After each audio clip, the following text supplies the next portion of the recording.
BSF జవాన్ పూర్ణం కుమార్ షాను పాకిస్తాన్ తిరిగి భారత్కు అప్పగించింది. గత నెల 23న పొరపాటున సరిహద్దు దాటడంతో పాకిస్తాన్ రేంజర్లు పూర్ణం కుమార్ ను కస్టడీలోకి తీసుకున్నారు. ఇటీవల కాల్పుల విరమణ ఒప్పందం అమల్లోకి రావడం, ఇరు దేశాల డీజీఎంఓల చర్చల తర్వాత పాకిస్తాన్ ఈ నిర్ణయం తీసుకుంది. జవాన్ ను తిరిగి అప్పగించారని బీఎస్ఎఫ్ ధృవీకరించింది.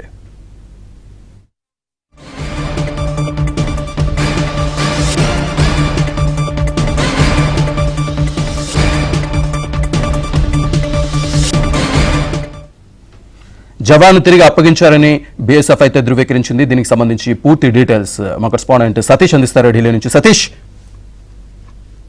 భారత బీఎస్ఎఫ్ జవాన్ పాకిస్తాన్ అధికారులు కాసేపటిగా విడుదల చేశారు. పాక్ రేంజర్స్ గత నెల ఫిరోజ్పూర్ వద్ద అదుపులోకి తీసుకున్న బీఎస్ఎఫ్ జవాన్ పూర్ణం సాహును ఎటకేలకు విడుదల చేశారని చెప్పాలి. ఇక అతన్ని కాసేపటి క్రితమే ఉదయం పంజాబ్ లోనే అటారీ సరిహద్దు వద్ద భారత బలగాలకు కూడా అప్పచెప్పడం జరిగింది. ఇక బీఎస్ఎఫ్ 182వ బెటాలియన్ కు జవాన్ అయిన పూర్ణం పంజాబ్ లోని సిరాజ్పూర్ సెక్టర్ లో గత నెలలో విధులు నిర్వహిస్తున్న సందర్భంలో ఏప్రిల్ 23న సరిహద్దు వద్ద కొంతమంది రైతులకు రక్షణగా గస్తీ కాస్తుండగా ఆయన కాస్త అస్వస్థతకు గురై సమీపంలోనే ఓ చెట్టు కనబడుతూ తన కింద విశ్రాంతి తీసుకున్నట్టు కూడా తెలుస్తుంది. అయితే అది పాక్ భూభాగంని గ్రహించలేదు. ఆ గ్రహించకపోవడంతోనే పాక్ రేంజర్లు సైతం కూడా ఆయన అదుపులోకి దాదాపు 23 రోజుల పాటు కూడా పాకిస్తాన్ అధికారుల చెరవలో ఉన్నారు. దాదాపు ఆయనను అనేక ఒత్తిళ్ల నడుమ కూడా పాకిస్తాన్, అదేవిధంగా భారత్ డీజీఎం స్థాయి అధికారుల సమావేశం అనంతరం కూడా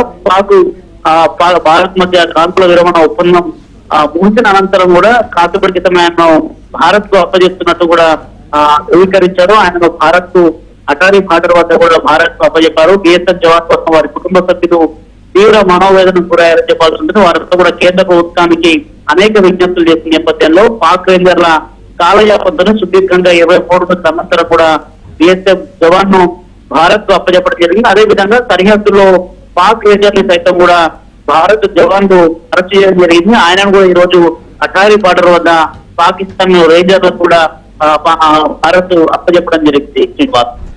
రైట్ సతీష్, థ్యాంక్ యూ.